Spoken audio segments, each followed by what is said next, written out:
Grand rising and bright blessings to all of my pedal patrons here on Monday, July 10th, 2023. That makes it a 6 universal energy day. So we are talking about trying to make some things adjust as far as balance is concerned. We have probably 3 main energies that I want to talk about today, but we do have like 9 whole transits. So let's talk about them because the majority of them don't show up until a little bit later on, okay? Now, in the early wee dawn, while the moon is still here in Aries, it did have a little conjunction with Chiron in Aries. So that would have been like dark 30. Then we had Mars, which was hanging out in Leo, is now moved down into the 6th house naturally of where Virgo is at, doing some practical changes, a lot of energy. And when that transition take place, that left Venus here in Leo still having this conversation with the moon in Aries. So self-conversations, where are you at in relationship to where you are communicating in relationships with other people? Now, whether it's coupled up, domestic partner, whatever the case may be, there's going to be some improved communication for some people today.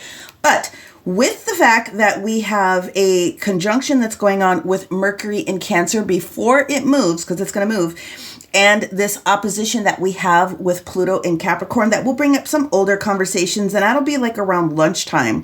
Then that's going to create a square at that same time with the moon in Aries there. Okay, so lunchtime could be a little iffy for some people. And then we have another square that takes place with Mercury in Cancer around that same time. When we get to about the 5 o'clock to 8 o'clock PM position, we have the moon moving out of Aries and into Taurus. You guys know that it's exalted in Taurus.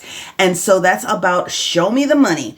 It's exalted as far as opulence and being very specialized in letting go of any of those thoughts that would have maybe been holding you back a little bit so that you can move forward into your opulence. It could just be a phone call, an email, or just a thought that you finally let go of the nervousness and now you're ready to make that business deal, or you're ready to do whatever it is that you need to do.